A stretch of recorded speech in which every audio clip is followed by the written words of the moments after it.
Hello and welcome to this Sony Alpha webinar. My name is Ben Pilling, I'm from Sony, and today we're going to be looking at wildlife photography. We're going to be looking at wildlife photography with Sony cameras and lenses, and we're going to be joined by three special guests who are experts in this field. So without further ado, let's bring them in. So, welcome gentlemen. I'm joined today by Gustav Kiburg, Antonio Liebana, and Petar Sabol. Hello! Hi. Hello. Now, like I say, you guys are experts in the field of wildlife photography. And just so our audience can understand a little bit about who you are and what you do, I want you to just maybe give them a little bit of an introduction, a brief description about yourself, what you do in photography, or maybe how you got started as well. So why don't we start with Gustav? Tell us a little bit about you and your photography. Hi, guys. My name is Gustav. I live in the Netherlands. I'm 55 years old. Wildlife photography. It all starts with like a hobby. I like photography. I like to be in the wild, in nature.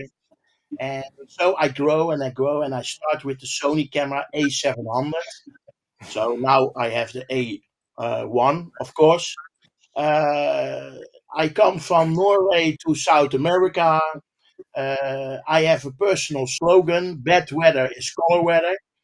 So I like to be with a little bit cloudy weather, not with highlights, so not with the sun.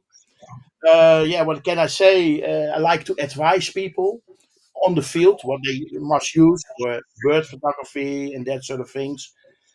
So that's a little bit about me. And I like in my photography, I like colors. Colors is for me very important. So that's a little bit about me. Well, that's really interesting. Thank you very much, Gustav. Give us a bit of a snapshot into your world. What about you, Antonio? Tell us a bit about you and your photography. Hello. I'm from Spain, from Madrid, based in Madrid, and I have been photography with life for more than 25 years. I'm a professional photographer since 15 years, more or less. And I'm a photographer for National Geographic Spain and WWF, and author of 8 books, and I'm a technical director of several conservation projects of Peñalajo. This is a place where the people go to take pictures to the links and then comes to help to conserve the space of the links. I travel around the world all years. I stay more or less 200 days outside of my house, maybe more.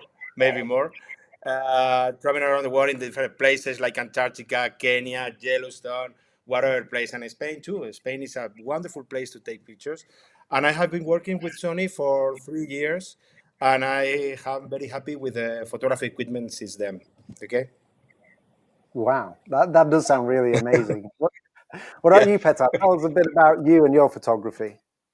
Hi there. So I'm a professional photographer from Croatia, and I started with photography from 2007, and with Alpha 100. It was first Sony's digital SLR on A mount, and since then I got through almost every Sony camera that was available, and pretty much I have a lot of experience with that cameras, so I wanted to be different from the guys around me from the club and so, because almost every at that time had Canon, Nikon, and so on, but time has changed, and now I can say that there are lots more Sonys there, of course, and so I'm doing professional work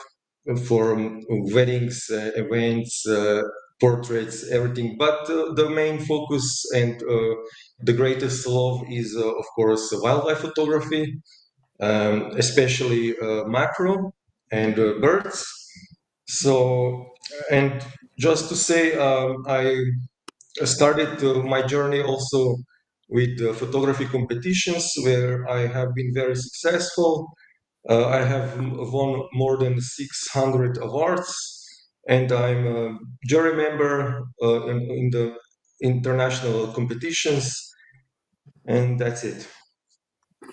Wow, I like that phrase at the end. That's it. You guys have just told us some amazing experiences online with us today. So I'm really excited to hear about your stories.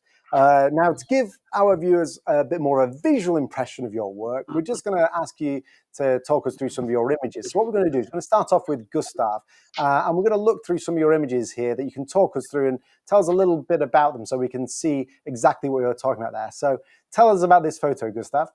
Well, this is taken in Costa Rica.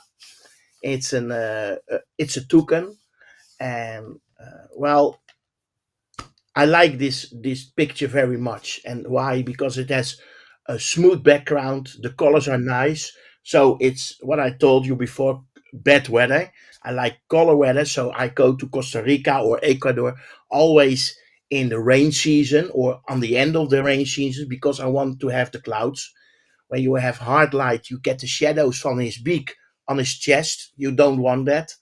So it's cloudy weather.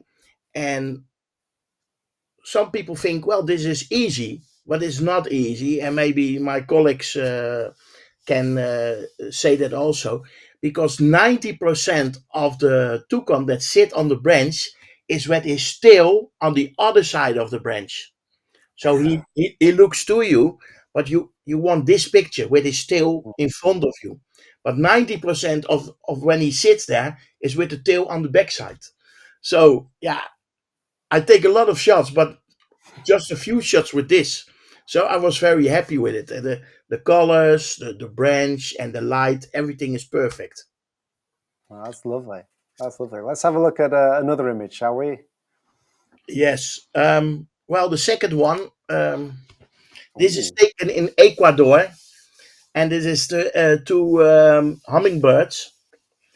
And well, they look for each other, but when they sit to each other, they always have fighting or I'm bigger, I'm much stronger, and that's nice because you have this, you get these shots. They make the wings open for I'm the boss. The light is great. I always use normal light, so natural light. Don't flash, don't LED lights, just natural light. And well, the sun was perfect, shining just a little bit between the clouds, and then the lights come on the wings of the birds, and yeah, it was great to. And then the beaks come together. It was, yeah. And of course, you take this shot because you have. I taken this with the A1, and it has 20 or 30 pictures in 1 second. So it goes so fast. So I take this shot. I always take 1 or 2 seconds, press the button, so I have 30, 60 pictures in one shot. No, it's beautiful. I love the colours. I mean, you were mentioning on your last shot, like say the background, and from looking at your guys' work, something that's really struck me is the background on the images. And there, like I say, kind of the purple contrast against the green in background, but then also the green of the hummingbird. It works so well. And I guess I suppose, like you say, as well as firing off a lot of shots, I guess with the hummingbird you have to use quite a quick shutter speed, I guess, to kind of get it really still. I guess, yeah. Yeah. Well, sometimes you see you take so much pictures, and when you are get home, you see some funny things on it that you don't see in the field. Yeah, exactly. This is probably beyond what your eye can see, isn't it? I guess. Yeah. So when we go to the third picture, this is a puffin. It's taken in Ireland. In 4 weeks, I go back to Ireland, especially for the puffins. I like puffins. They have great colors. Before I say I like the colors of birds, and they have great colors. And well, look, you see him standing on the stone with moss on it, yellow moss. But you see it also in the background, so it's getting a nice combination of it. Well, his orange feet and his orange beak, and then it's amazing that he has so much fish in his beak. Sometimes when you count it, you see 10 or 20 or 15 fishes in his beak, and you know when they have fish in their beak, they have um, young puffins. They have a nest with young puffins. And so I always go in Europe when I go to shoot puffins. Maybe that's also a tip for everybody. I go always from half June to the puffins. Then you have the big chance that the eggs are open, that you have young puffins, and then you get the shots of. You have more chance to have these shots with fish in the beak. Yeah, I guess you know where they're coming back to, so they can, Yeah. But it's really nice. It almost looks like he's turning to look down your lens, And when people are doing portraits, they ask the model to stand side on and look to them. It's Yeah, kind of well, maybe I saw from my colleagues some has also puffin pictures. When they come back, they sit for a while before they go to the nest. They don't fly directly to the nest. Sometimes they sit and they wait 15 minutes or everything is okay, and then they go to the nest. And you take the shot. So it's yes, and also here you have a little bit cloudy weather. mm, For the light. You don't see hard shadows. I like that very much. no, So beautiful. we shall go to the fourth picture. Ooh. Yes. Well, it's taken in Spain, so one of my colleagues know where it is. It is in the Pyrenees. Um, I don't.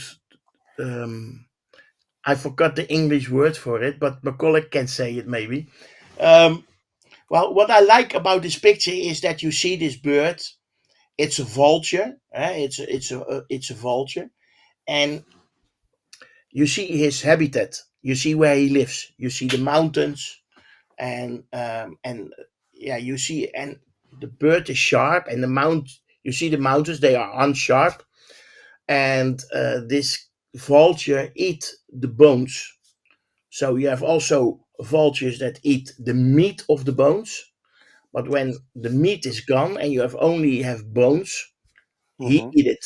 And when it's too big, he take it with him, he flies, and then he let it fall, the bones. Then when it comes on the rock, it goes in pieces, and then he swallow it, he eats it. So No.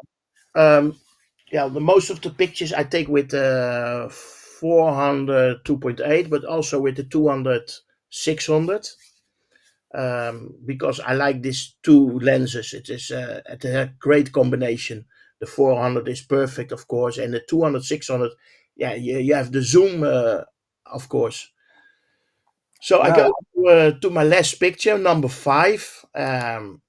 There's this.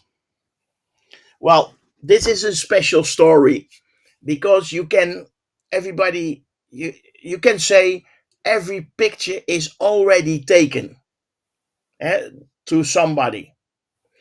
But when I give a lecture in the Netherlands for 5 people or 600 people, I always say, if you find this picture on the internet, I pay you a restaurant. I pay you a restaurant because Yeah. I never see this picture before. It's a very rare situation. I was in Helgioland. That's a small Mm, in between Denmark and Germany. I go Sunday too for a week there, and I photographed this northern gannet, the lowest, the under northern gannet, and he flies to his nest with nest material. You see, that's seaweed, or how do you say that? Um, mhm. and suddenly from above, there's jump. He was taken attack by another northern gannet, and he takes his nest material. And I take this shot with the 7200, but I have the under northern gannet in my frame, and suddenly I have two birds in my frame. So I zoom back to 70 millimeters, and then I take this shot, and I was very happy because it's very rare. You never see it before, and yeah, I'm very proud of this picture because it's yeah. No, all of the images are stunning. I mean, like I say, one thing I've learned from you already is weather is very important. You said it when you were introducing yourself, but then, like I say, what you were talking about in terms of the lighting of your other images or the sun shining down on the bird before, like I say, I guess it makes and breaks the shot sometimes. So I guess you have to like kind of plan that into exactly where you're going. You were mentioning that the time of year to go, but even just the time of day as well, I guess, is super important to your photos in general. But yes, and everybody say to me, Gustav, you have luck that you take this shot. And then I say, well, what's luck? I go 2 or 3 times a year. I'm standing there in the rain, in the sun, in the wind, in warmth, in cold. So if you go back, you high your chances to take special shots. Go and go and go, and that's what I can say. You must go again. Try to do it, and your chances are bigger then. well, no, like I say, as we say, you make your own luck. But I suppose from your experience, you've learned also the good times to try and go and get your chance that you can take it. So that's really fantastic, Gustav. Thank you very much for showing us those shots. What we're going to do now is we're going to also have a look at some of Petar's shots as well. So he's going to talk us through his photography as well. So Petar, talk us through your first image here. Yeah, so the kingfisher, actually, it's a queenfisher, it's a female one. My love, how to say, nothing else, it's pure love, because I fell in love with these birds in 2013, and then I started to photograph, so it's more than 10 years now. And I even managed, after building a relationship and trust and everything with the bird, that I was helping to feed the kingfisher during the winter days, because I brought the living fish into the canal and I put there the fishes, so a bird was used to be there and realized that I'm her friend. So then it even perched on my palm. It was one of the most amazing feeling that I ever experienced.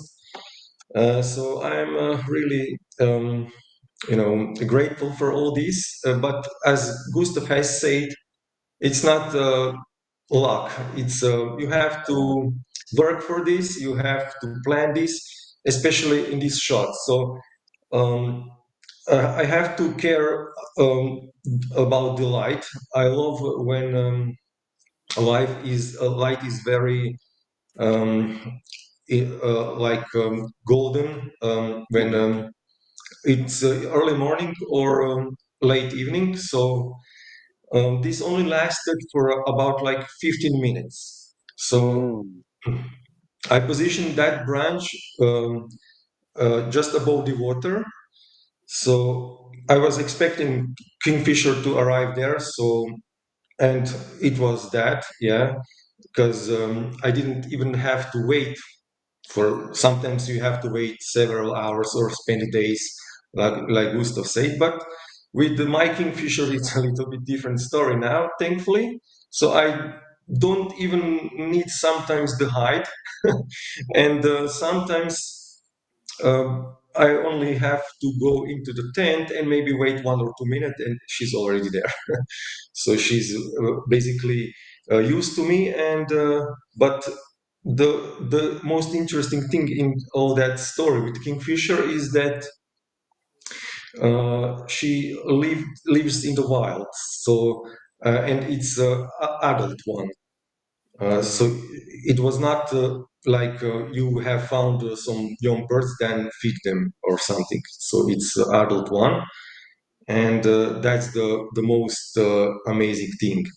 So the picture you see, it's very colorful because kingfisher even change the feather on the change its color as it's when exposed to the sun, it's more like turquoise or a bit green, but in the cloudy days it's more blue. So that's interesting thing. You anybody who will take shots of kingfisher will notice these changes. And it was taken in Croatia, of course, in northern part where I live. I cannot tell you exactly where this is, but you can always visit me, and I will gladly show you. That is beautiful. Let's have a Thank you. look at one of your other images.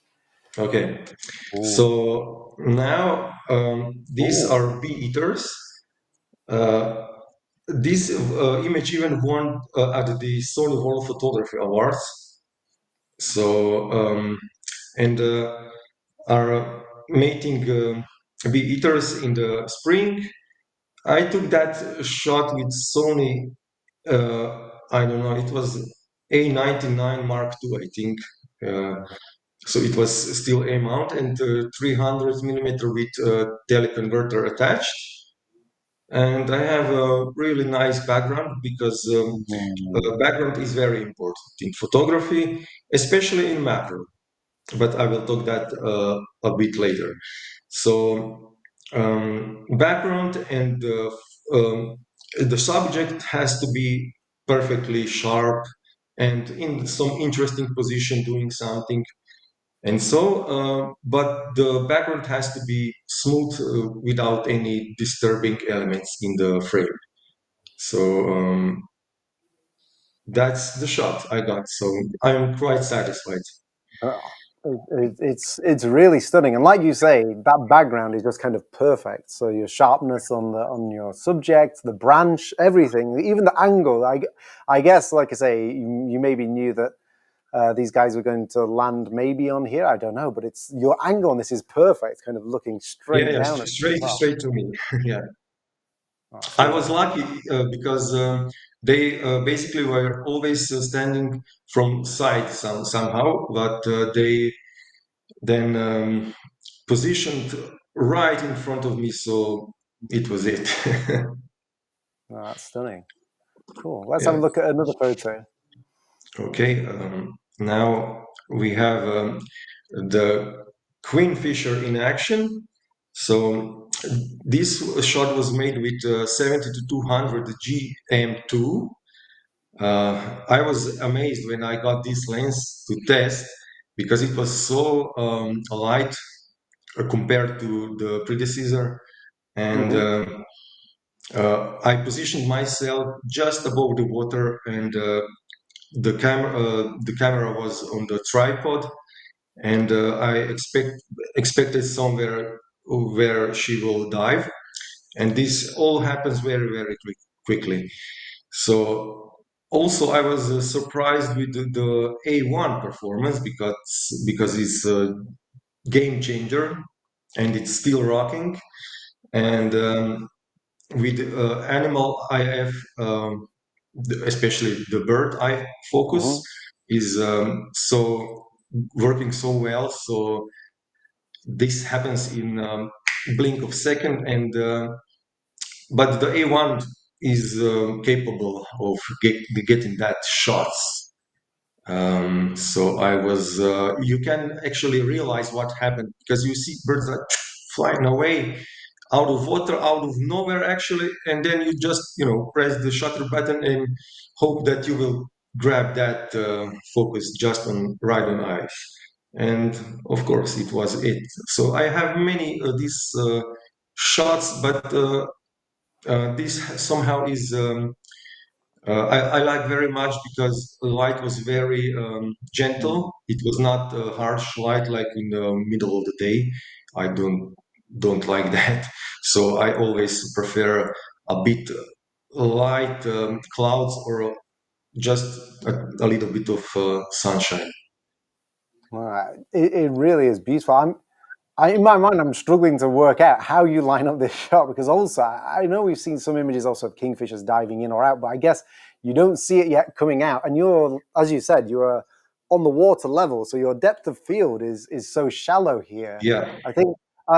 It's great that the Alpha One is and the lens is so good and quick at focusing, but also I think your reactions are very very good to be able to Yes. capture I pictures. Yeah, when so much time spent outside, and so you can then um, be more trained and react more quickly. So even when I sometimes look at some photographers that were trying to get some shots, but then when I hear the sound, click, click, click, and it's already too late, bro. You have to try faster, you know. Yeah, I think But this is okay, your experience definitely coming into play. That's really good. Oh, yeah, let's have a look at the let's have a look at the next shot. yeah, and this one are the damselflies um, on the lotus stem, but it is a bit old picture now. I won many prizes with this picture, and it's a reflection of damselflies, um, and they are on the water, Hmm. perfectly calm water.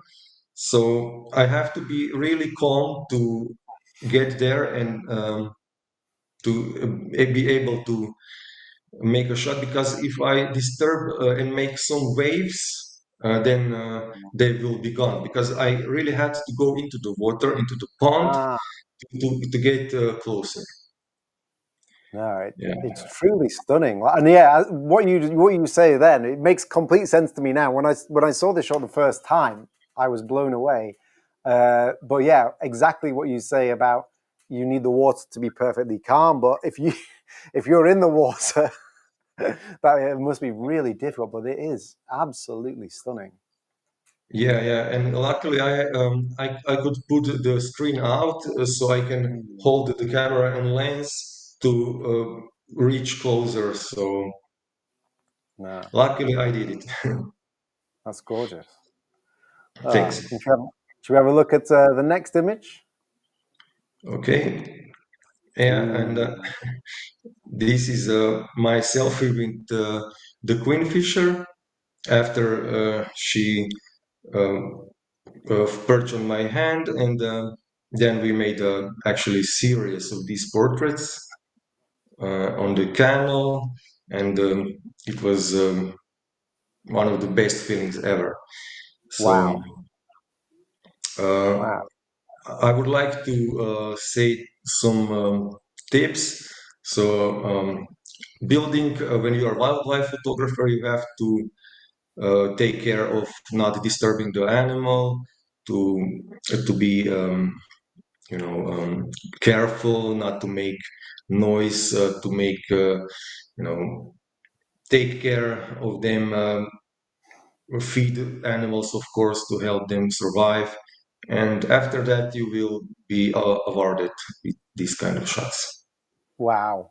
Well, I don't think I've ever seen an image like that before, that's for sure. And when you said you did portrait photography as well, this wasn't what I was thinking, but it definitely is a beautiful portrait photography and selfie.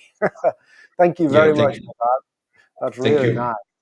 And then just to get a little bit of an idea about Antonio's work as well, we're going to have a look at some of his images. Now, I'm guessing this probably wasn't in Spain, Antonio, so why don't you tell us a little bit about this shot? Nice picture to Gustav and Peter. Is absolutely fantastic. Mm. Yeah. No, this picture is taken in Churchill in Manitoba, in Canada, during a heavy snowstorm in near to the Hudson Bay, in a border of Mhm. the bay, and it's a lot of wind, maybe more or less than 100 kilometers per hour wind, and the polar bear stay lie down and sleeping quietly, and sometimes, only sometimes, stand up and shake the snow. But the most difficult of this picture is the environment, because there is a very Mm. cold, and it's very windy, and it's real no it's taken with no tripod, without tripod, Mm. and the most difficult is to stay up.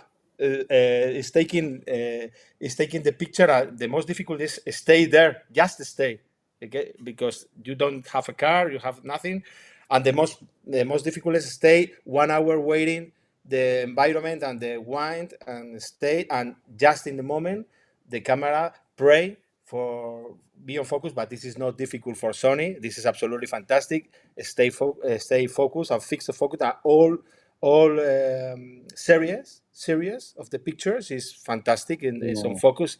It's very nice. It's taken with the A1 and 600 millimeters and 600 and 1.4 extender, and is a marvelous place and marvelous environment with the polar bear.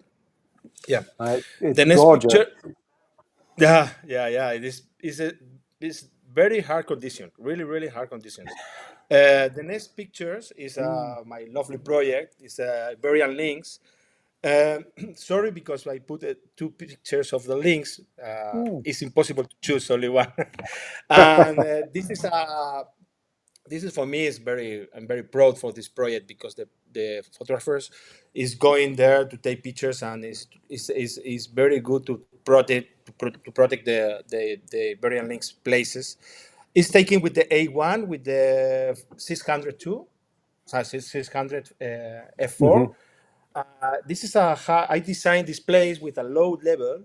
In the spring and all season, you take picture with the low level of the animal. This is very nice for the background. In this place, exactly in this place is very nice for the in the spring of this. You see in the background some flowers in the different white spots is different pictures, and the focus is just only the eyes and little bit.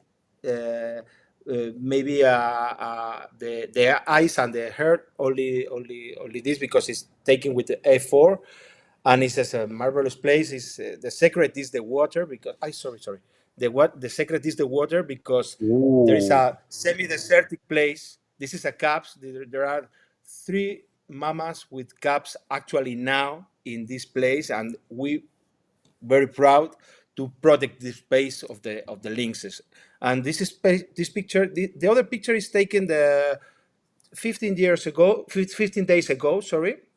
And this Oh, picture is in the wow. summer when it's very dry. There is no water around, only in 2 or 3 water holes, artificial water holes. But this is very natural with the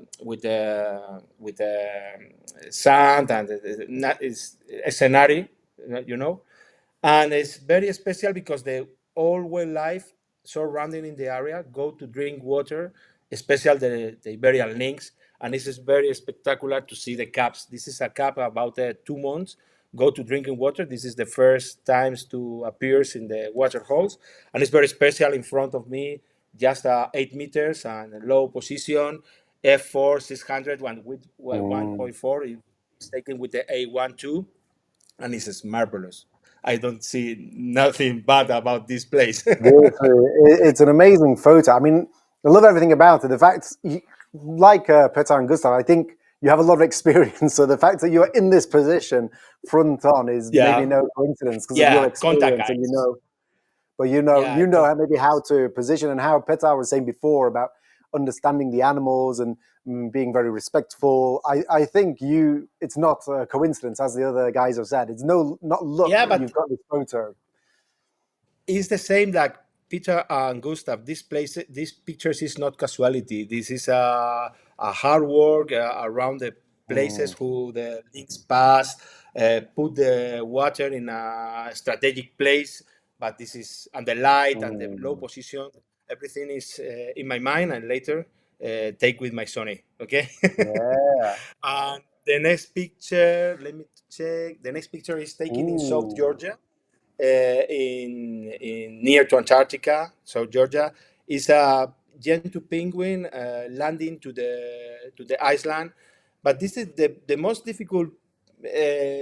Or the big problem of this picture is you don't see the penguin arrive to the Mm, to the to the beach, but because you have only half a second to take a picture with no crop, with the no with natural frame, and this is really difficult because I'm very happy with since I start to use Sony because the animal, the camera looking for the eyes, and I only need to put the bird in the frame because in this when the animal is doing nothing is so easy because in this situation you don't have time to move the scroll, the joystick to the eyes of the animal. You don't have time. In this time, with this system, with this, I usually work with the small flexible area tracking.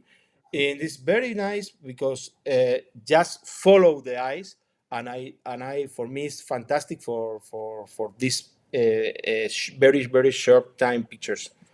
Okay, No, okay, absolutely. and Sorry, go on. sorry, Tim. No, Sorry. I was just going to say what you said there is totally understandable because, particularly looking at the technicalities of cameras, the autofocus, when you have so many different things coming up around the subject, the fact that you, Yeah, like I but say, you have that focus on the eye is brilliant.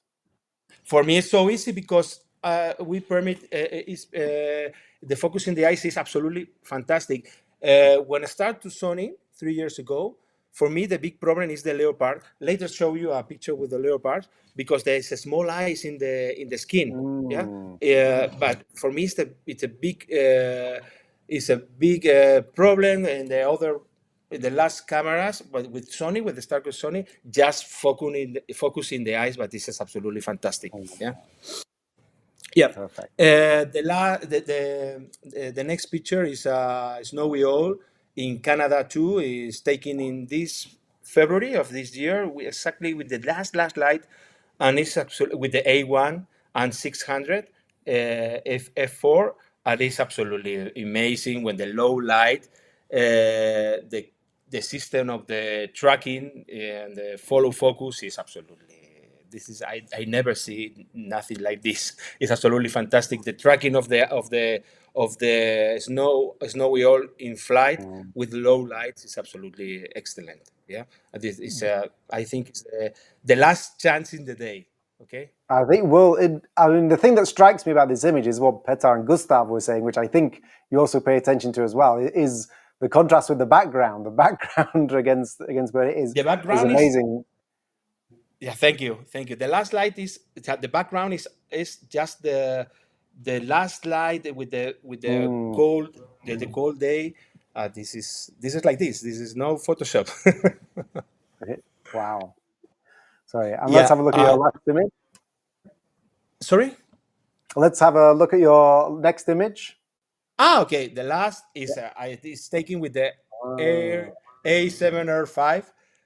This is taken with since a car in the safari in Kenya, in central Masai Mara, and this is I put this picture to explain this, no, but the big problem of the other systems is when you tracking or follow the eyes, sometimes you go to the stripe to the animal print, no, but this is because it's like eyes.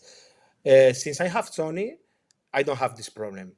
Without A93, A7R5, A7R4 too, and A1 of course. But it's absolutely fixed the focus in the eyes, and you can taking pictures, and when the animal come to me, don't follow. So, my work is put the animal in the frame and look other possible things are surrounding. Okay, but this No, is fine. absolutely. That's us, Yeah. folks. No, that's brilliant. Thank you very much, Antonio, for showing us Thank you that. That's too. really interesting and great for us to be able to see the examples of the kind of work that you're doing. Now, our guests are also going to give us some insights into some specific Sony products that they use. So we're going to have a look at that in a second. But first, to give everybody a bit of an introduction for those who are less aware of the kind of things we have available within the Sony system, we're going to have a look at the Sony range. So within the Sony range, of course, we have APS-C models, our Alpha 6000 series, going up to the Alpha 6700 with that 20 megapixel beautiful sensor in there. But we also have on our full frame line the Alpha 7S series. So again, that's our sensitivity series, amazing for low light with great movie capability. We have our C series. So those are the compact cameras with full frame, the Alpha 7C, the C Mark II, and the Alpha 7CR. We have our normal standard Alpha 7 series where you have the likes of the Alpha 7 Mark IV, and also our R series that you have heard reference to there. So those are very high resolution cameras going all the way up to our Alpha 7R Mark V. And as we've also heard a little bit about the Alpha 9 Mark III, one of our latest models, which has 120 frames per second blackout free shooting, as well as the aforementioned Alpha 1, that high resolution 50 megapixel sensor with 30 frames per second. So we offer you a lot of capability from our range, but if we look into a bit more of the details of that, what we can see in some of our latest models is our AI processing chip.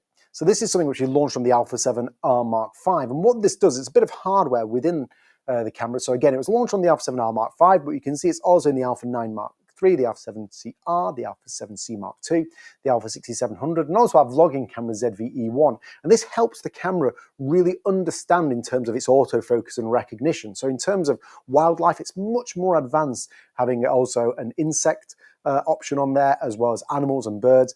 And even when you look at the different types of animals and birds it's able to identify, it is much more advanced than some of our previous systems, so that it can really recognize that this is the eye of the subject, or if the subject is turned sideways, or as you can see also, a subject might be quite difficult with patterns like a leopard that Antonio just mentioned before there. Now, just to also give you a bit of a brief overview for those of you who are less familiar with some of our models, we're also going to look at the Alpha 9 Mark III. So Antonio is going to talk about his experiences with this camera as well, but that's one of our latest cameras, which is the world's first full-frame global shutter image sensor camera. So that is an amazingly technically advanced image sensor, which has no distortion, 120 frames per second shooting. That's with full autofocus and auto exposure, including raw shooting, blackout free shooting. It has that AI-based real-time recognition, and it also has an option on there for pre-capture, so it can even be recording still images before you fully press the shutter button. So if there is a bird that's maybe on a tree and is not yet set off, even if you're slightly slow with your reactions, it can be pre-recording some things on there as well. The Alpha 9 Mark III has 4K 120p movie recording, and it also has a really cool 4-axis multi-angle LCD monitor on there. So it gives you a bit of a brief overview of that camera and how that can really also be extremely useful for wildlife, and we'll hear a bit more about that from Antonio later. But we also have heard mentioned our Alpha 7 R Mark V, which again is a full-frame image sensor, 61 megapixels, so extremely high resolution.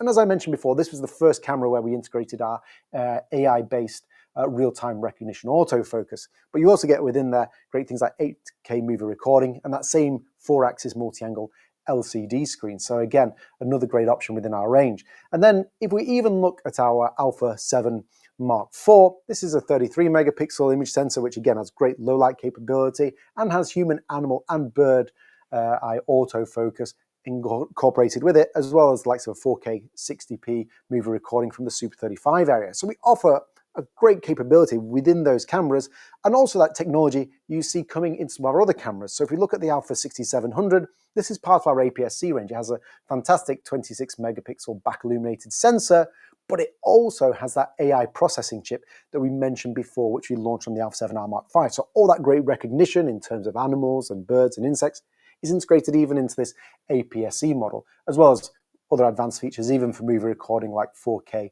120p.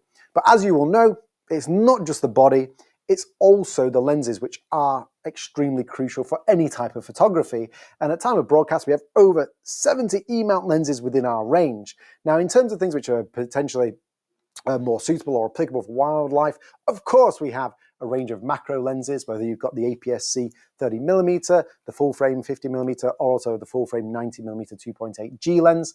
And then in terms of telephoto lenses, we also have a range of 70 to 200, so we have two f4 lenses. Again, you're going to hear about the 70 to 200 f4 Macro G OSS Mark II lens from Petar as he looks in detail at this lens, but we also have, of course, the 2.8 options, which you've heard a little bit about already as well.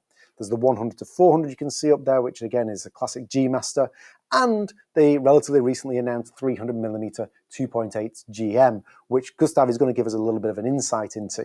The 200-600 is extremely popular, so very flexible focal length on there. It's an affordable price. And of course, we have those fantastic 400 and 600mm lenses. So again, you heard a little bit about that from the guys before. So Antonio talking about helping him get some of those shots in there. And when we look at those telephoto lenses, so excluding the macro lenses on the left-hand side of the screen there, all of them, apart from the original 7200 f4, are also compatible with the 1.4 times and 2 times teleconverter. And also you can see how that does something really special with the 70-200 G Mark II, which Petar will be talking through a little bit about as well. But rather than me just showing you images on the screen, I'm also now just going to show you a video in terms of the capability. So what you're going to see here again, this is the real-time recognition autofocus in action. So what we're going to see in this video as we go through here is the great capability of all those cameras which have that AI processing chip. So if you play the video, what you're going to see here is you're going to see great recognition capability for those different areas we mentioned. So in terms of the insect recognition, again, it's able to identify the insect and also the head of the insect. Again, here you have end result videos. This is the recorded footage in movie even. So again, you can see the particular lens which was used on each part of the footage here. And as we mentioned, animals have very different faces in terms of the shape and size. So again, whether that's a very large animal or a very small animal, and of course, in terms of where they move, it can be very difficult to understand how that face is going to appear. But all of our cameras with the AI processing chip have really stunning performance, whether that's with the bird, animal, or insect recognition activated. And you can see on all the parts of the footage here, you're really able to focus in on the eye. So that gives you a bit of an idea of how all that works. But rather than me just showing you our video that we created to show that in action, let's speak to our photographers as well about their experiences with our products as well. So I mentioned before that Gustav has been using the 300mm 2.8 G Master, and we're going to have a look at some of his images now and see about his experiences. So Gustav, please tell us about your photos here and our 300mm that you've been using. Well, this is taken in February. The 300mm was just out a few weeks, I think. And I go to Greece to test this lens. And also with the 1.4 and 2 times teleconverter, because I want to see how good it is, how fast it is, and how sharp it is. Because a lot of people are very curious about how this lens is preferred with 2 times and the 1.4 teleconverter. And this is taken, this is a Dalmatian pelican. It's now landing on the water, on the surface. And this is taken, I think, with the 2 times teleconverter. So this is 600 on f5.6. Well, you can crop what you like. It's sharp and it stays sharp. And then you come on a story about what do you need for wildlife. And I think personal, because we like to travel, we like to see all kind of animals, big till small, but you want also have a light equipment. You can see for example, the 7200, the G Master Mark II is much lighter than the first version. Well, the 300 is that light, and if you have also the 1.4 and the 2 times in your small camera bag, you can do what you want. If you go to Antarctica or to the South America, you can shoot all animals that you want. You have 300 2.8. If you use the 1.4, you have 420 f4. And if you have the 2 times teleconverter with the 300, you have 600 on 5.6. So you have it all. You have the complete range, and you have a light bag of camera, lens, and teleconverters. So this picture is a landed pelican, Dalmatian pelican. You see it on the surface. You see the nice light on his chest. The water drops on his chest, and he opens his wings to brake, to have the speed braking. And I take a lot of shit, and it was great because in February in North Europe it's a little bit gray. A lot of birds are gone away to winter time in Africa, and that. But it was a nice, colorful bird, and he was in Greece there. He's breeding also, and I had some wonderful days, and I like the 300. Is well, my next trip with the 300 is to the Puffins, but I think it's almost cheating with this combination with a good camera. But don't forget the settings. The settings is also important. It's not only a great camera and a great lens, but it's also how is the settings that you use. But if you have this whole combination, It's good combination about the lens and how you must put the settings in your camera. Yeah, it's almost cheating. I think it's easy. It's great. No, I love the photo. It just looks like he's just walking on water, but obviously you've captured that moment where he's just right there, coming and stopping. And I think did you take this on? Was it the Alpha One that you took this on? It's my favorite camera. It's the Alpha One. It has possibilities to take 30 pictures a second. I don't use that. I use 20 frames a second. I think that's more enough. I like the 50 megapixel, and the autofocus is really sharp and fast. Autofocus is very sharp, fast and accurate. And yeah, I like this combination. It's my favorite camera. That's lovely. Let's have a look at another photo, shall we? Yes. Oh yeah. Ooh. Yeah. Well, what I say, I like colors. I like bad weather. This is a little bit cloudy. The sun was there, but it was not very hard. Yeah, it's you see the water blue. The beak is red, the orange of his around his eye. You see all the details. This is also taken with this 2x teleconverter, so 600 millimeters. And this is the reason that I showed it, because I used also this picture on Alpha Universe, this picture, to show all the details that you have with a 2x teleconverter on 600 millimeters. And that's great about birds because they have a lot of details about the feathers. And you see all the details. You see the water drops on his feathers. So yes, I like it. I always say you don't have to see the whole bird. Sometimes you can make show a part of it. I think, yeah, it's a really good example because I think that probably with teleconverters, people are probably concerned with two things, as you mentioned there, kind of the resolution. So is any resolution lost, and probably the autofocus. But I think from what you're saying, it's met your expectations or exceeded your expectations. I don't know. It's you're very happy, I think, with both of these aspects. Yeah. Yes, indeed. It's the material, the converter, and the lens and the camera is perfect. And well, the camera say to you, "I am very good," and the lens also. If you are also good, we are a great team. And if that comes together, you get great results. So I go now to the fourth Yeah. picture. Ooh. Yes, this is taken in the last light in the evening. Also a great a detail because I like that. Look to his eye. It's and the colors are brightful, and you see also the water drops on his feathers around his eye. Yeah, yeah. So and that's what I want to show people about the teleconverters with this combination with this lens, that it's perfect. You don't have, I don't see a loss of sharpness or details.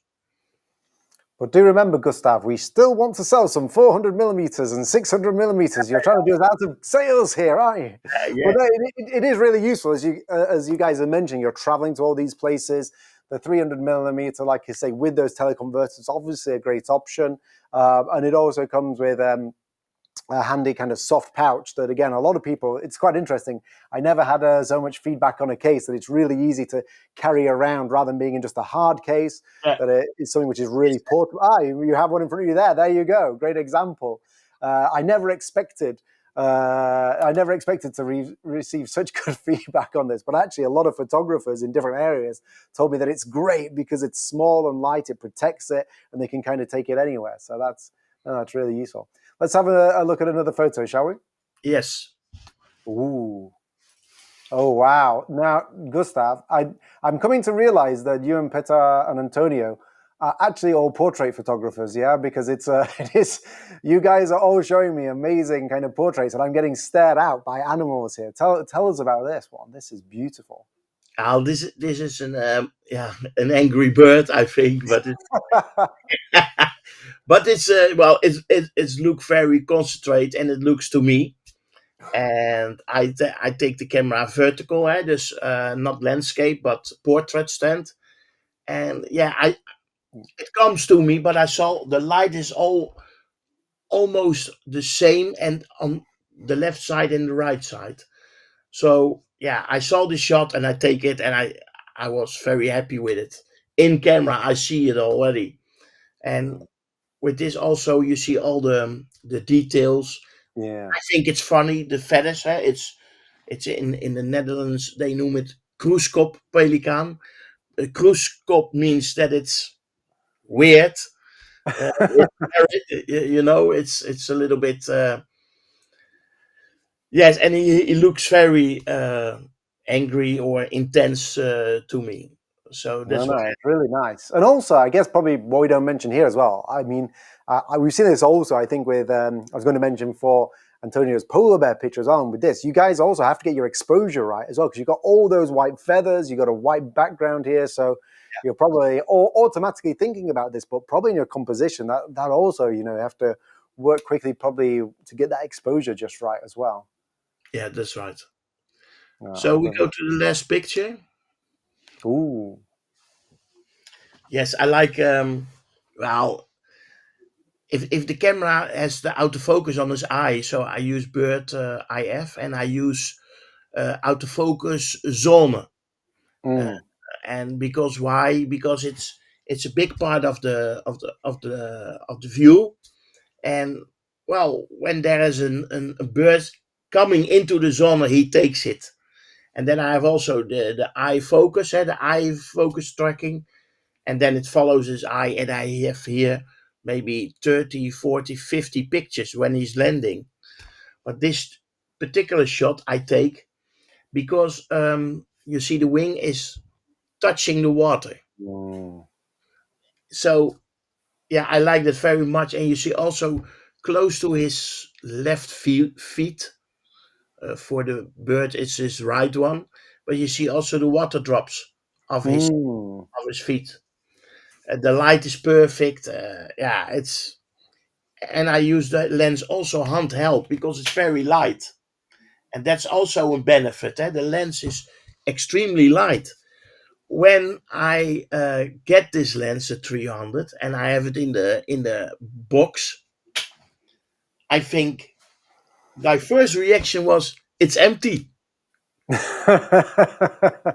There is no lens in the box because it felt so light. So then I open it and I see the lens, and I was, wow, this is because, well, if you use the 400, I have the 400 also. And well, if you use it a few hours, you feel it in your arms after a few hours. Mm. This lens you can use the whole day.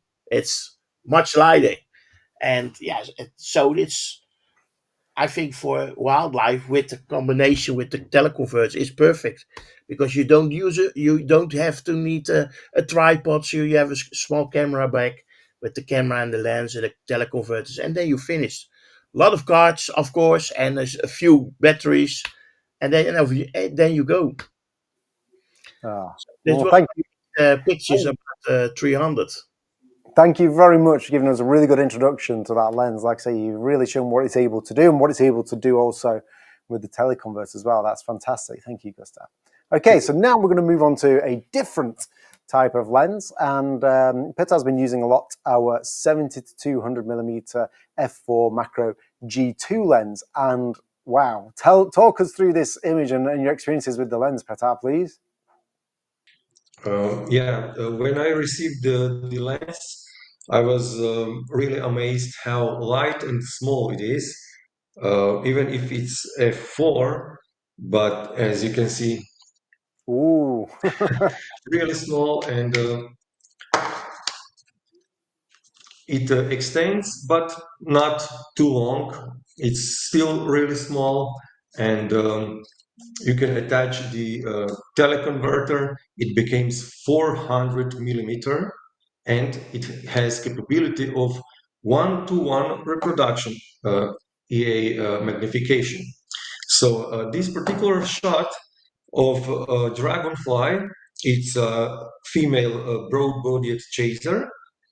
Um, it's almost at 1:1 magnification. So I made that really nice composition, and you can see the reflections on its wings. It was actually a newborn, to say, because the dragonflies are going from the stadium to become nymphs. So then are adult dragonflies.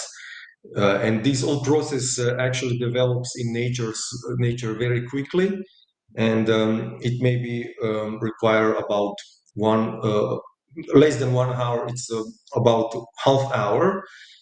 So the wings were still having that shiny reflection. It was very nice to capture all these details with the Sony A7R Mark V with amazing 60 megapixel resolution, and it's really detailed when you zoom at 100 or even 200%. Wow, it really is stunning. And is this a stacked image? Yeah.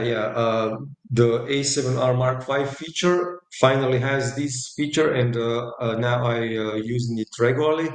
And of course, because of the supersonic motors on the lens uh, are very precise, and you can have this feature. I even want to have a bit wider range for focus stacking, because you don't even need that precise narrow adjustment in the camera. But the most amazing thing about using teleconverters with unusual lens like this, because it's still a zoom lens, it's not that usual that you use 70-200 for macro shots. But now it actually becomes macro lens, so I forgot. Oh, but this is still 70-200, and you can use it for travel. It's lightweight. It's small. You can use for landscapes. You can use it for portraits. Everything basically. If you're, of course, good with f4, but in a macro, it doesn't really matter if it's f4, because when you attach the teleconverter, it's f8. So now you have 400 millimeter. If you want, of course, you can zoom out. But I every time I use it as 400, and I don't go each time 1:1, because dragonflies are quite bigger insects, so you don't need to be at 1:1. And then I still have to close aperture to gain depth of field. So the f8 is not problem at all, and the best surprise is our performance, because you don't feel any loss of sharpness. You don't see that any chromatic aberrations or something that will degrade the picture quality. It just stays there. So I will even dare to say that maybe this lens is the most how to say it doesn't feel the 2x teleconverter at all. You will thought that it's normal without anything. So it's so sharp, and clarity is so good that you will be blown away. But I'm still amazed, even if I use it like about 1 year now, and it's phenomenal. Well, it's really good to hear. Like I say, for anybody out there who's not as familiar with this lens, as Petar said, it's an f4 lens, which by nature also has naturally a 0.5 times magnification, so half macro capability. And as Petar's mentioned there, you combine the 2 times teleconverter, and it gives you full 1:1 macro, so 1 times magnification, which is, like I say, is pretty amazing. When, as he mentioned there, he kind of almost forgets that it's a 70-200. So for all those other wildlife uses, which are a bit more traditional, non-macro, you have that capability all in one lens at the same time. And what we were also mentioning about stacking there, again, many of you might be familiar, but just in case anybody isn't, in the Alpha 7R Mark V, we introduced focus bracketing. So you can change the point of focus sequentially just by pressing the shutter button. It can take multiple images with a different focus point. And then afterwards, you have these different images with slightly different focus, where then Petar and other photographers can go into software and combine them together to get an extended depth of field, because obviously that kind of macro photography is super shallow depth of field. So that's exactly what we were talking about there. Let's have a look at another photo, if we may, please, Petar. Let's have a look at another image. Ooh, tell us about this one. So this is a black Apollo butterfly, and I found it on that beautiful stem. It's dried up still, and there was not much color in the environment, so it was actually good because it almost became like black and white, and I was even thinking to convert to black and white. It looks also very good, but even with these gentle colors, almost like a single tone, it's really nice, and because of and composition, everything is just as it has to be. So I remember that when I made this photo, it was really tough because wind was giving me the headache. Not really, like pain, but I was you know waiting to calm down a little bit just to make the focus stacking possible, because it was just moving, and you cannot then do the focus stacking right. But at some point, it stopped. So then I took my chance. I was waiting like almost 2 hours for this. Luckily, I was in some kind of shade um, next to the bushes. So, and then I could take the shot and did the focus stacking. So I started from the closest point, and then the camera did the focus stacking, and it finished. The good thing is that it makes it really fast. So this actually was saving me for getting the shot right, and kudos to Sony. No. Kudos to the photographer, because like you say, those colors just work perfectly, complement each other. That's really nice. Let's have a look at another one of your shots, shall we? Yeah, and this is the Downy Emerald Dragonfly. It's very nice. They have some kind of fluorescent metallic green eyes, and especially on these with the background, a little bit of yellow, and the green is very good, tempting to look at. And it was covered with dew, and because sometimes there are really fresh mornings, and then you find dragonflies and other insects still sleeping. They are like in a hibernate state, so you can actually then easily take pictures because they are not moving, and that is crucial with the macro photography. The wind is the worst enemy, obviously. So then I it was this shot was actually very easy to make, at least for me. So I also did the focus stacking, and now there is I can use the lens at f8 and 400 millimeter. This way I can preserve the background blur, which is at f8 and 400 millimeter, still very blurry, even though this grass was like maybe 3 or 4 meters away, and normally you will, with the lesser um,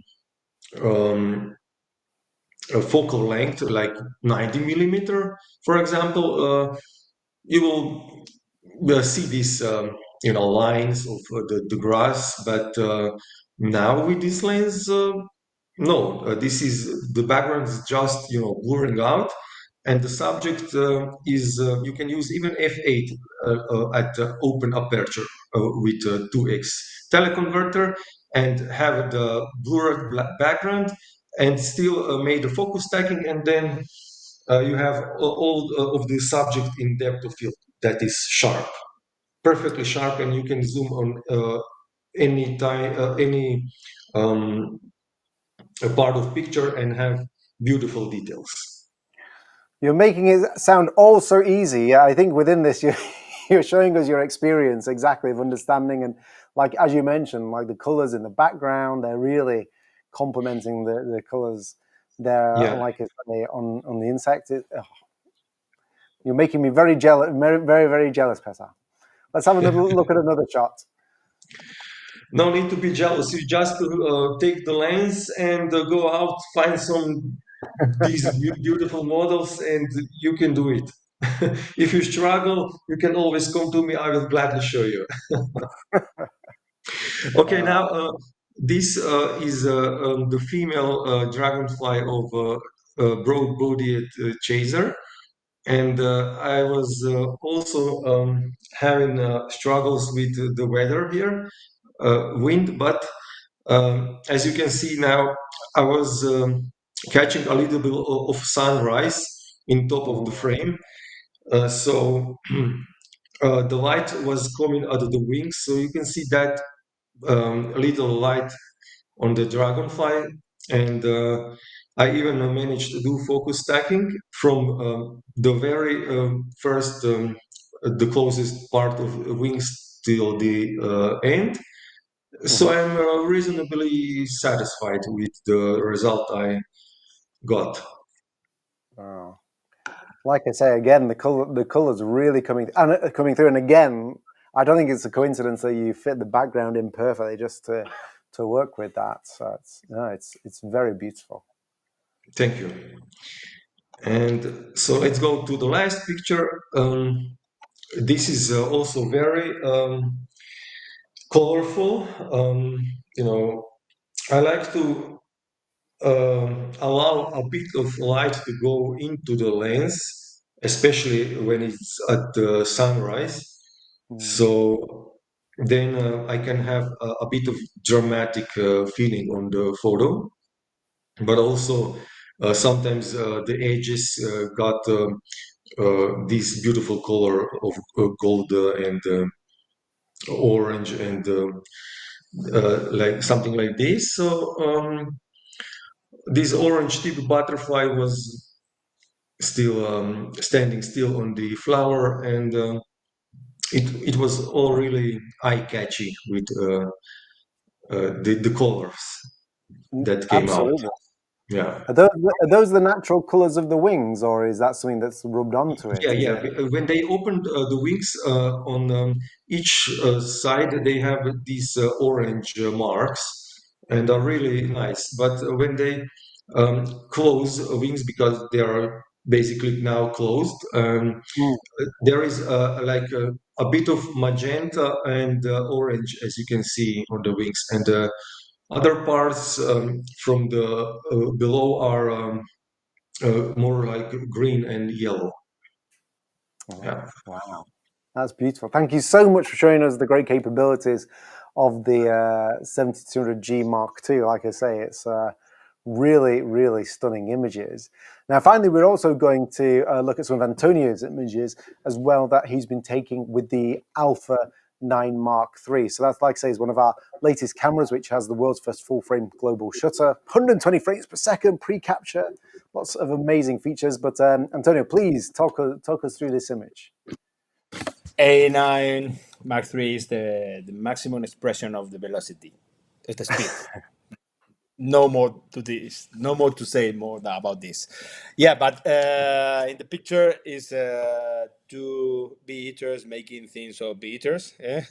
copulating in the branch. Yeah, it's taken in the breeding season in Spain. It is 1 week ago, and it's absolutely amazing work with 120 frames per second, because it's absolutely fantastic. Because I want to explain something, because just not only 120 per second, more or less about during 2 seconds, more or less. Depends of the car, depends of the frame, depends of the weight of the frame.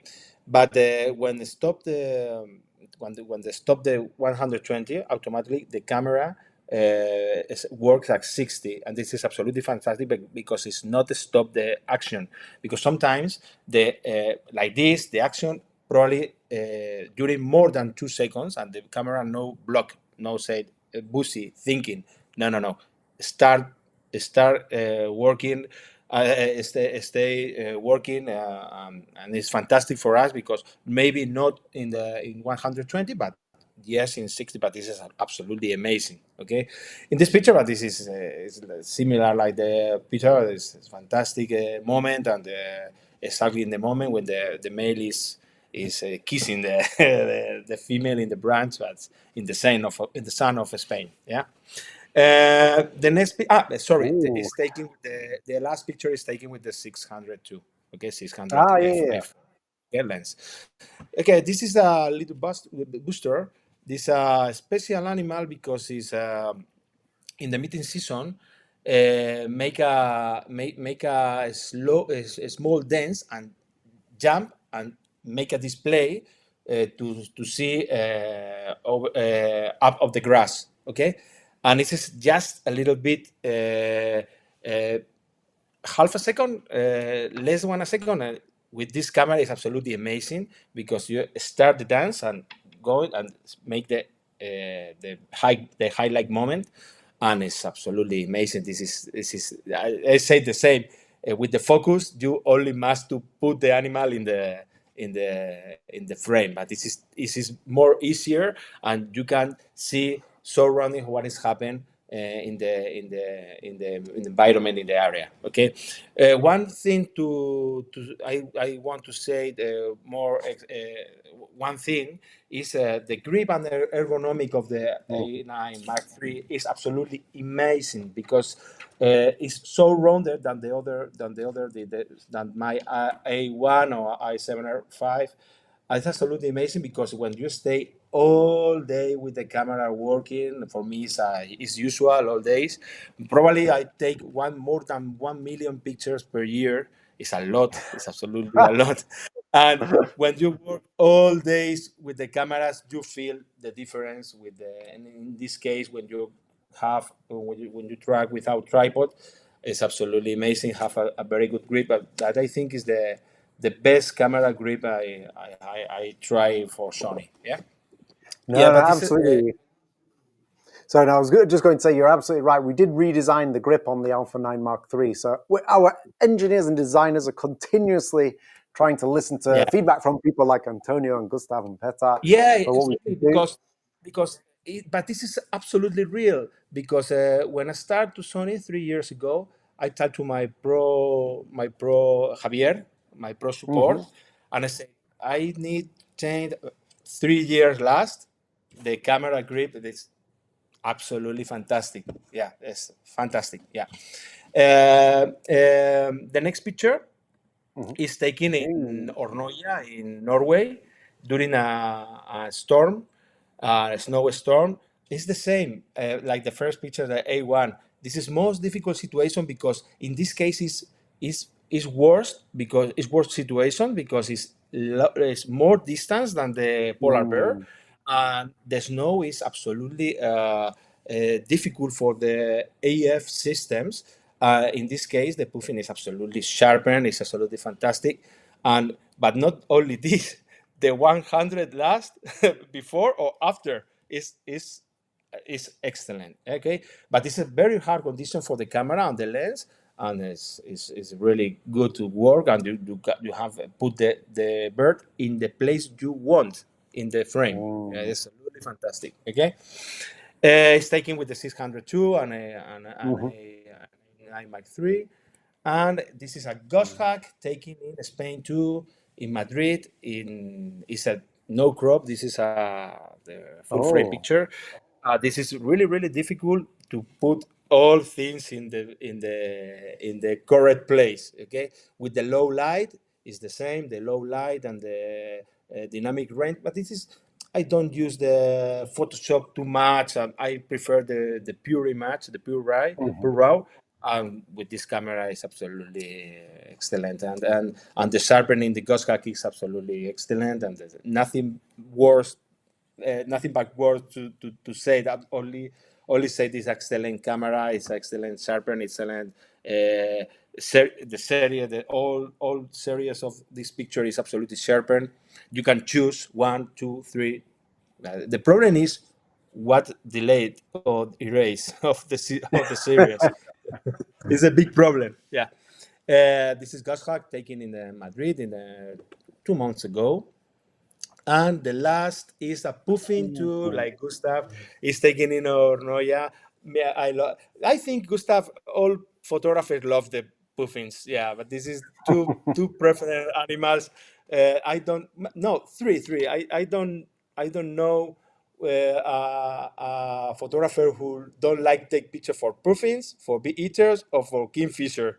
All photographers love it. Yeah, never is enough about this species. Yeah, but this is taken on a white background, as you think is a snow in the March in Ornoya, Iceland, and it's excellent. And I I need to say it because the environment of this picture is not all snowy. There's different backgrounds. There's a rocks, there's a sea, there's a sky, and the camera in other environment and other situation just follow the animal and don't forget.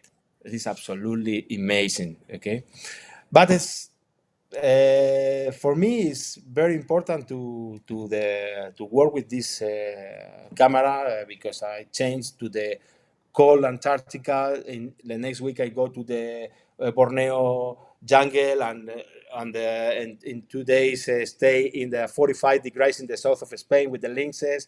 But I need to trust the camera, and actually for me this camera and A1 and i7 R5 for me is the best choose to work for my diary photography days. Yeah. Well, thank you so much for your endorsements, and hopefully for you viewers, it's given you a bit of an insight into the Alpha 9 Mark III there in terms of its capability, as Antonio was mentioning, having those 120 frames per second, all in focus, that Yeah. real-time recognition autofocus continuously working. So you could see in a lot of those images, the depth of field was very shallow, but he was able to capture the eye and hopefully Yeah. like help him and his job in those different situations. Yeah, but I feel something because since I use the A9 Mark III, the problem for the A1, I love the A1. This is it for me is the most camera I use because I feel the A1 is slow because it's yeah, yeah, but it is not slow. This is 20 images per second. It's too much. But when I use this, oh my god, this is absolutely this is too much. This is no rival. Well, thank you for your endorsement there. What I'm going to do now is I'm going to bring everybody also back in with us here. And as one of the final things I want to request of you guys, so thank you very much for, like I say, giving us those insights to those products. Like I say, looking at the 300mm with Gustav, the 7200G Mark II with Petar, and the Alpha 9 Mark III with Antonio. I want to take advantage of having you guys here, and I would like you maybe each to give one piece of advice or one tip to our viewers out there. So this is for people who, like I say, might be interested in wildlife photography. They might be starting out in wildlife photography. Maybe they want to become a professional wildlife photographer. If you can give one tip about anything, so whether it's about equipment, or it could be about attitude to photography, or preparation, or we've mentioned weather quite a lot, so this kind of thing, please, like I say, share your amazing knowledge with us. So, Gustav, have you got maybe one piece of advice or tip you could give to our viewers? Yes, well, I said it before. I always say bad weather is color weather. So for me, that's very important in photography that I don't have to have hard light. So I always like cloudy weather, a little bit soft. And it's like a soft box in the studio. Uh, Yeah. my advice is look for cloudy weather, and the colors are better then. Oh, thank you very much, Gustav. Antonio, have you got one tip or piece of advice you'd like to give our viewers? Yeah. For me, it's perseverate. Okay, because never surrender. Because it's very usual you go to the field and doing nothing, and this is not the end. This is all the process. Okay. Yes, this is for me is the best tip. Yeah, No, no thank you surrender. very Thank you. And Petar, have you got one bit of advice you'd like to share with our viewers? Yeah, patience is the key also, like everybody says, and you have to be, try and try till you get that what you have imagined. Don't disturb animals, be respectful, and the result will come.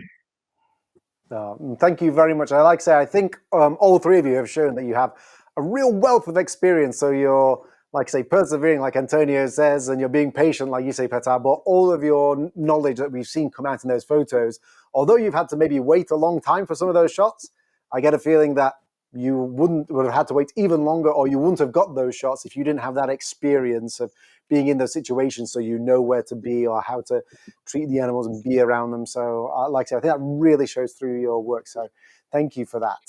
What we'll also do now is we will direct people so they can understand where to find more information about you guys, more of your work and more of your images. So for those of you who are interested, please go and have a look. Like I say, you'll be able to find Gustav at Gustav Kiburg Photography on Instagram. You'll also be able to find Petar Sabol, and also on Facebook as well. And also for Antonio, you've got at Liebana Fort as well. Please, please, please go and have a look at their accounts. Give them a follow because they have amazing content. You've only seen a little bit of it today. Maybe some cat photos from Petar as well, as we see there. But please, like I say, go on and have a look at their work because it really is beautiful and really, really inspiring. Added on to that, we are broadcasting this webinar on our Alpha Universe platform, and you'll be able to find many stories from photographers and filmmakers, including our three guests today. Also have stories which we have up on the website. In fact, you can see here on the screen, we've even got more information from Gustav and his experience with the 300mm. So if you want to find out more about that, of course, that's also included already on there. But many stories from photographers and filmmakers, and you can filter even by different cameras or also different types of stories within there. So please feel free to have a look further on Alpha Universe at many of the great contents. And what we also have on Alpha Universe is our Alpha Academy platform. So again, this is a free platform which only needs a My Sony login. So that's a free My Sony account anybody can register for. And here, like I say, you'll be able to find tutorials for photography, for filmmaking, from beginners all the way through to master classes, where again, you can access a wealth of videos online there. And so now all that leaves me to do is, first of all, say a massive, massive thank you to our three guests today, to Gustav, Petar, and Antonio. Thank you so much for your time and and sharing your work and experiences with us. It is been absolutely fantastic. I'm also, like I say, in my mind, I'm thinking more and more about what I can do better next time I'm out with any kind of wildlife, because it's really been inspiring. So thank you so much for your time. And as I mentioned to people at home, please feel free to go on to those social accounts and check out these guys' work as well. So thank you very much, guys. Thank you too. Thank you. Thank you. And hopefully we will see you viewers next time for our next Sony Alpha webinar. Thank you.